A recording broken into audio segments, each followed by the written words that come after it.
Let me just say, when you called me, it's like, definitely I was, very humbled and appreciative. But to actually be here, I think is starting to really, kind of hit me in terms of the magnitude of taking a part in this special, rare, what you put together, which is really unprecedented because hopefully more families, will, document their family's legacy and more importantly, their mom and dad and the impact. Yes. In addition to going to Ancestry.com, looking at your legacy and your history, you've kind of blazed a new path, Yes. that, your daughters are here. And so generationally, from a generational standpoint, you can say, hey, my daughters, and they get married, they have kids and grandkids and great-grandkids, to be able to let them know and let them see for themselves, where they come from and the legacy and the foundation that was laid, and they are who they are because of two magnificent people, blaze a new trail. So, you could have called a lot of people, but I knew maybe there was something in you would say, no, I think I need to call Kevin, Yeah. Kevin Butts, because obviously I grew up down the street. So I appreciate it, Mark.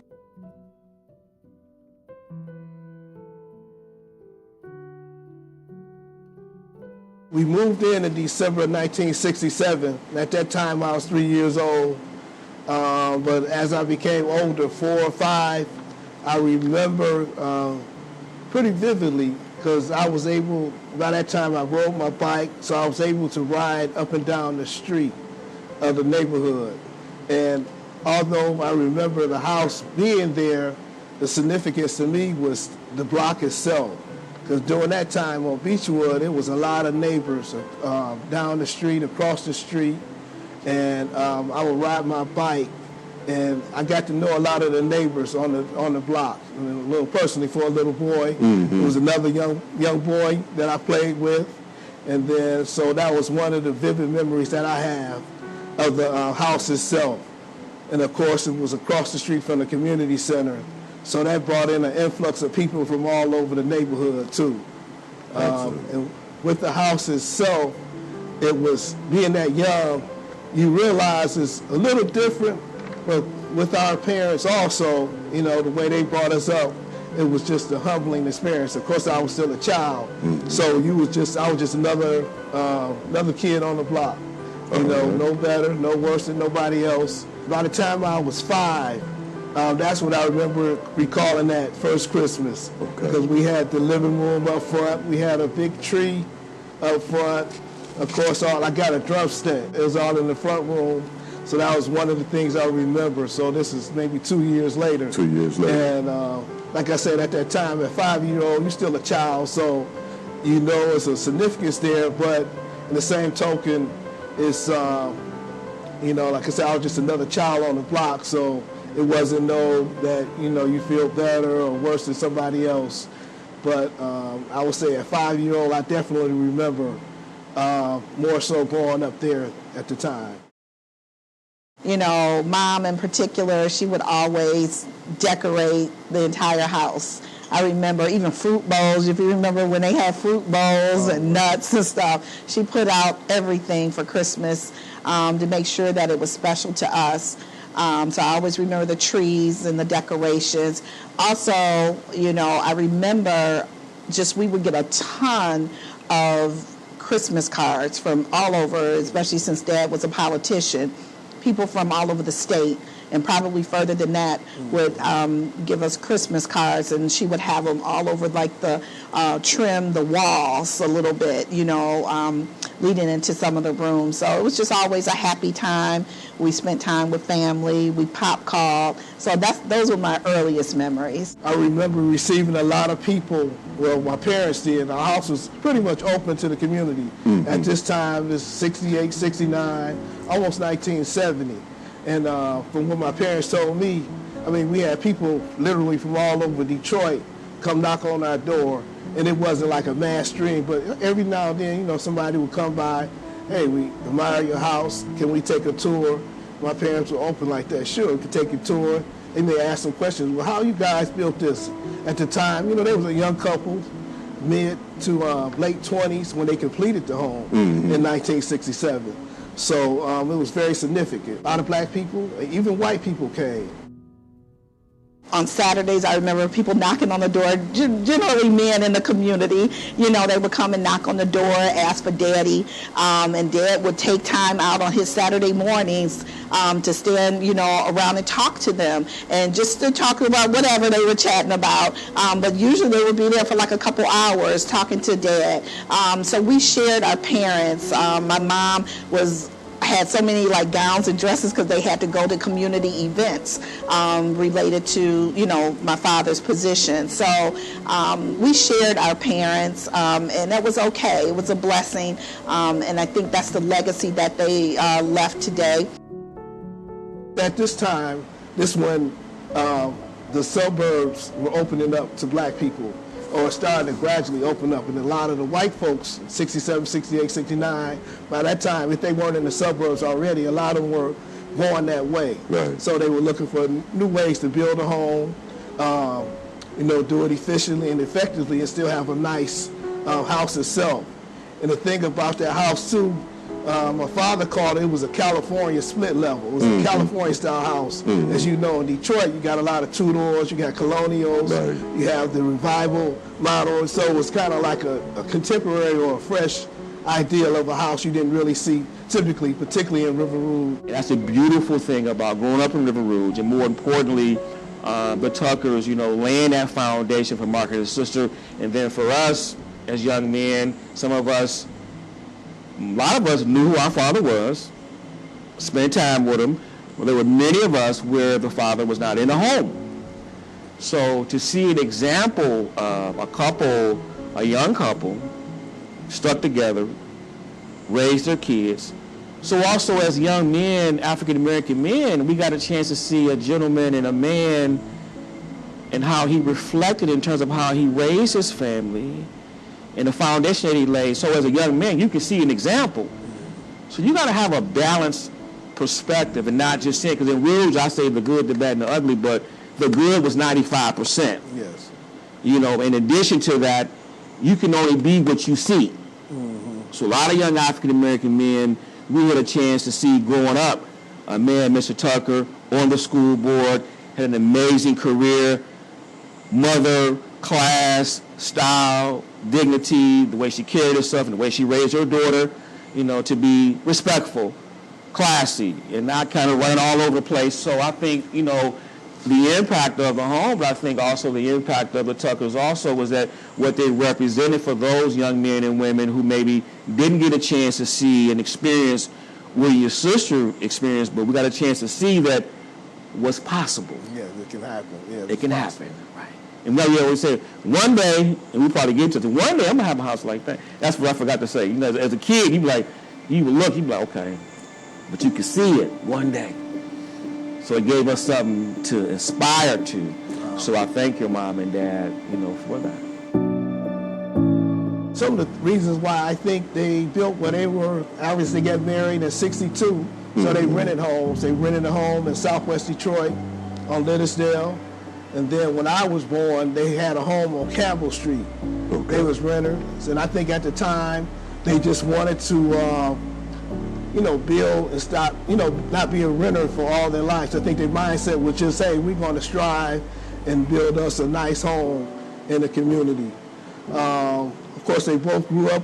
My brother is from Ecorse. My father's from River Rouge. Of course, they got married, so they have roots out here. So they knew it, have a lot of family here, have a lot of community connections here. So I think that was a desire. Remember my parents telling me that they were looking at different locations, you know, throughout Southwest Detroit, River Rouge, Ecorse, and that spot stood the same. And I was just recently looking at some paperwork, and some of the names that I came up with was Mr. and Mrs. Clarence and Ethel Bates. They were persons who owned the land, and they were one of the persons who my parents bought the land from them, and they gave them the deed. And speaking of that, the actual owner of this building here we're speaking in, those were her grandparents. And they also had roots in River Rouge in this area also. Right. So I think that connection of having black people here with already who were landowners. If you look at the area and just Detroit in general, a lot of people built their own homes, from cinder block homes to magnificent homes. So we weren't the first black home builders in the area by far. Well, it was a lot of people who had that connection. It was a lot of people who were already, brick masons, were already carpenters and construction, who had the skills. So once they learned that my parents wanted to build, I think they all collaborated and they subcontracted their services. During that time, during the 60s, when they built the home, it was, I guess, a great milestone and also inspirational too, because a lot of the homes in Rouge and Ecorse, like my mother told me, that there were still Quonset huts off Palmerston and all that area. So once they built in the 60s, by the early 70s, early 80s, a lot of people started building homes in Ecorse and River Rouge, and they always looked to the Tucker home as an inspiration. As a friend gave an example earlier, people would say, oh, if they did it, we can do it. And that's true. They could see that they had a physical sense. They was able to see it and touch it and talk to people who have been there and done it. Like I said, it's not that we felt better or any significant. We were just I was just another kid on the block. Also during the late 60s, you had people, the neighborhoods you couldn't go to at the time. I think that changed over the early 70s, and we were able to open up, and people started to have the freedom to build and move to other places also. So that was a great thing. During my elementary years, when I was younger, people would always ask, do you all have an elevator now? I heard you guys had an elevator. And I'm like, no, we don't. I take the stairs and go upstairs. What impressed me the most is that here you have a young couple in their mid-20s, African-American couple, and I usually say black couple because that's the way they were perceived back in the 1960s when they built the house. A young black couple in their mid-20s who decided to take on this endeavor to build a home from the ground up. That was phenomenal. A lot of people don't even realize that my parents did not finance that house. They paid for it as they built it. So I remember Mom telling us that when the ground was laid, when they dug the basement and the foundation, that was built. They paid for that. So as they layered the house and built the house, they paid for it. And so that was phenomenal for a young black couple in their 20s in the 1960s. And if you see pictures of the home, you may say, well, it's not too big. Yes, there are a lot of houses now that are the size of our home and even bigger, but the quality of materials that they use to build that home, you don't find in today's construction. Redwood, the whole house, the entire house brick. Most of the time, new houses, the facade is in the front. The brick is in the front, maybe a little on the side. Marble. Window sills, porcelain tile that I remember the gentleman coming to when they had one of the bathrooms remodeled. The gentleman came and actually laid each individual tile. So it wasn't a sheet tile. That's craftsmanship that you couldn't get in a lot of the homes today. Woodwork. Beautiful hardwood, pocket doors. Those are details that were phenomenal. And actually, my understanding is that Dad helped design the part of the front facade of the home as well. So, ingenious. Like she said before, some people, if they're blessed and fortunate to accomplish certain things, sometimes more important, their kids sometimes can be a little, snobbish, a little arrogant. You can't tell them nothing. But I think the foundation, the Tuckers, they're phenomenal. When you see beautiful, wonderful people, I'm always that it's a reflection of, number one, their parents and their upbringing. Was the foundation laid? So it was refreshing that here we have friends that we grew up with. And, let's be real. not everybody grew up in a custom-made house built from the ground, and you would walk and look and be like, wow, I wish I could live in a house like that. Maybe one day I can have a house like that. So also it gave you something to look at, to aspire to, and then to top it off, the children, Mark and his sister, were very humble. Didn't have an ego. Come on over. It's cool. So what, you know, Mark, we say, what's wealth and knowledge and what have you if you don't share it? Don't be selfish with it. Exactly. Because you never know the impact it can have on others. So it was like an open door. And Mr. Tucker and Mrs. Tucker, you know, it was an open door. You can come, and it was a benefit for us to be able to read the neighborhood. The guys that grew up with you and your sister, it gave us an opportunity to be able to share in this wonderful home, and unprecedented for a young couple to do what they did.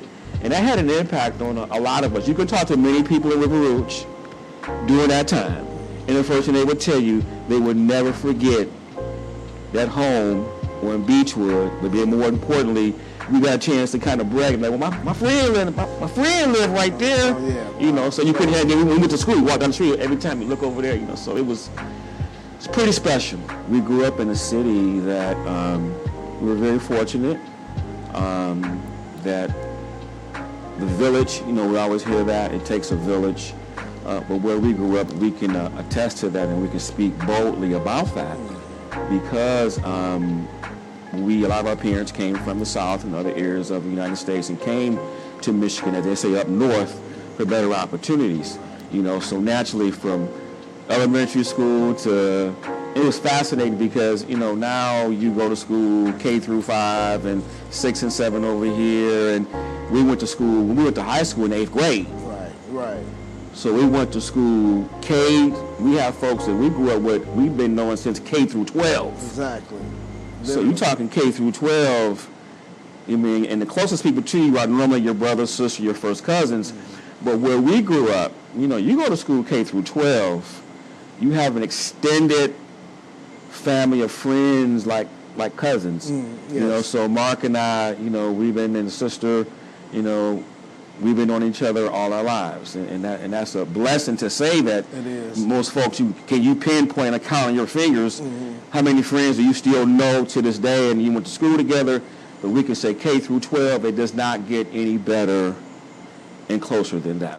Do you know why the house was built on Beechwood? I thought it was perfect because the community center was right across the street, and it was kind of odd in a way because it was high traffic Beechwood at those times. You know, like most of the time if you try to get out of the Rouge, you'd be running down Beechwood. Right. You know? Exactly. You know, but he had the land, the space, and it did that neighborhood good. You know, I can jokingly say it was like a little baby Vegas Strip in a positive way, because the house where Mark and them grew up across the street was the Beechwood Center.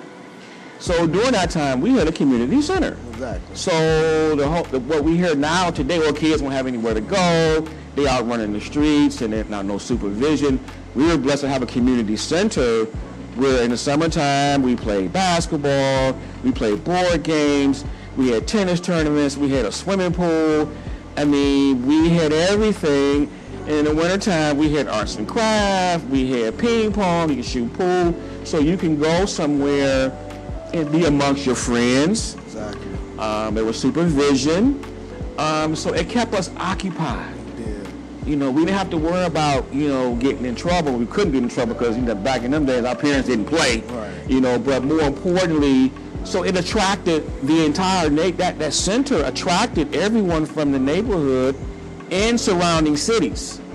Southwest Detroit, E-Course, because there was always something happening. So naturally, I was, you know, joking with the sister. I say, nah, but when you came down that strip, that Main Street Beechwood, you couldn't help but look to your right and be like, who there right there? You know, who? If you weren't from Rouge, I mean, we all knew, but whenever you rolled down that street, you couldn't help but be compelled, and, you know, just, it would catch your eye and be like, oh my goodness, because not only was it on the outside, physically a beautiful home, but it had a unique design where it made you look. Because it was the biggest house on the block, and it kind of stood out. And so you couldn't help but on Beechwood, outside of the beach. This is really fascinating. I'm talking to a sister that outside of the Beechwood Center, the main attraction on that street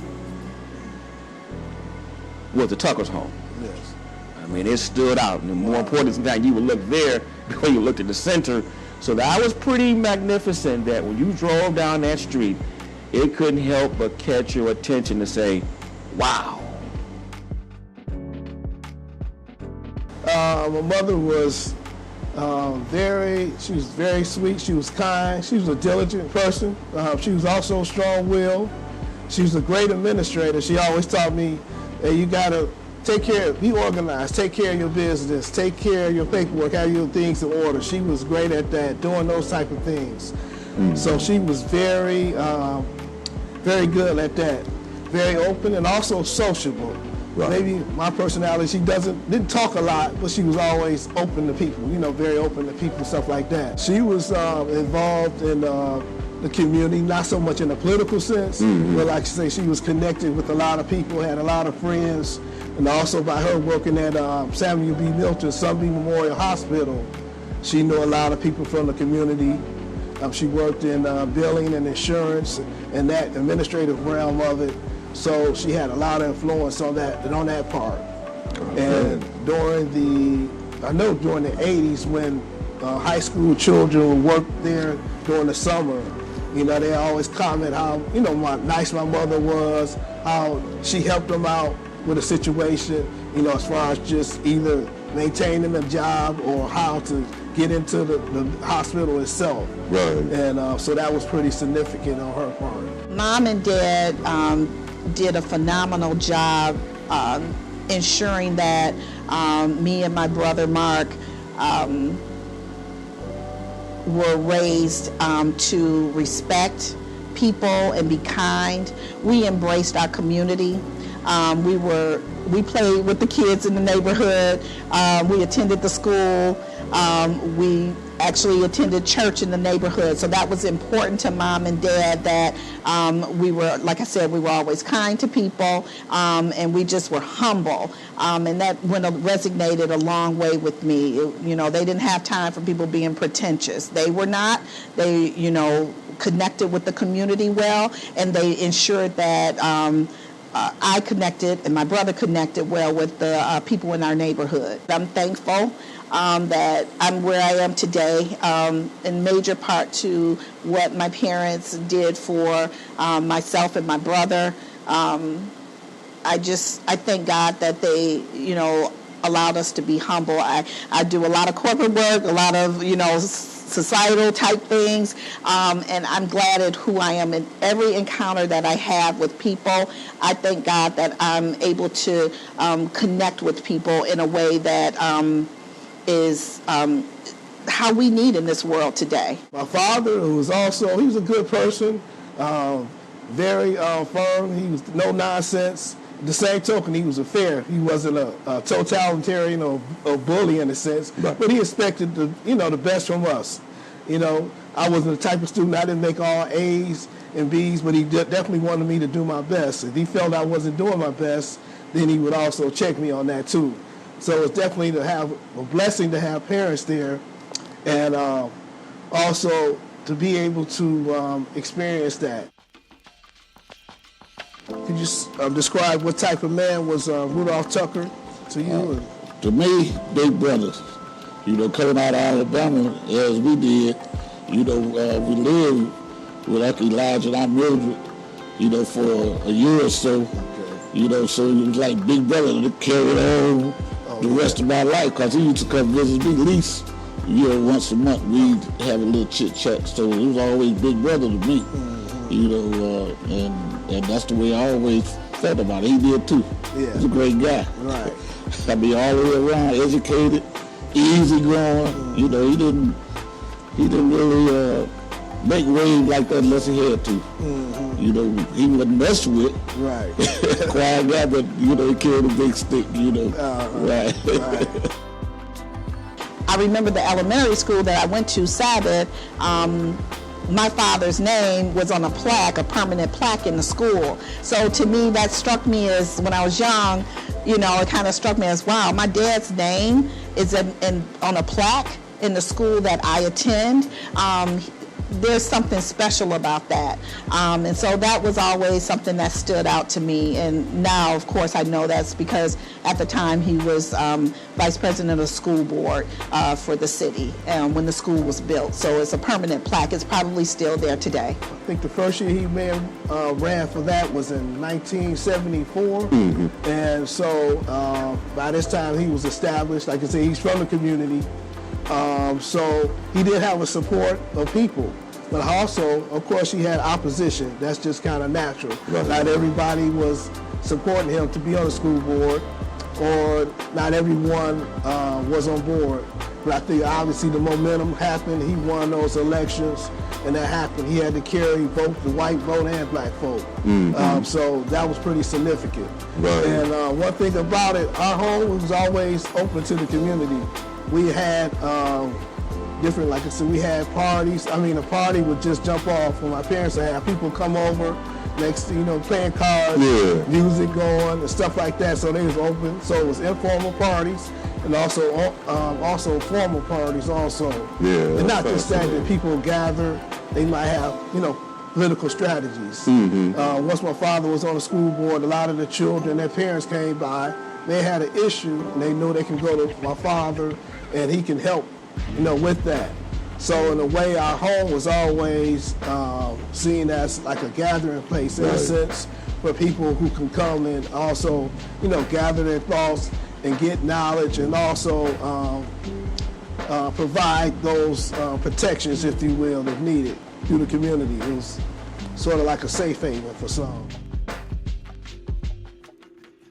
From my point of view, this area generally, we didn't have that much racial tension because we always went to school with white people. We didn't have that kind of issue where, I mean, I beat up some white boys and then get lynched. Oh, right, you know what I'm saying? You know, so we didn't have that kind of a problem, even though the riots did occur, but that was about a whole other thing out here, I think. You know, more looting and that type of stuff than actual racial tension. During the 67 riots, actually, he heard threats of burning down the home. Mm-hmm. So, you know, just on the street, he didn't say specifically from who, but he and my grandfather, of course, they got their shotguns, and they literally guarded the home during that time, because you did have some outbreaks in the community.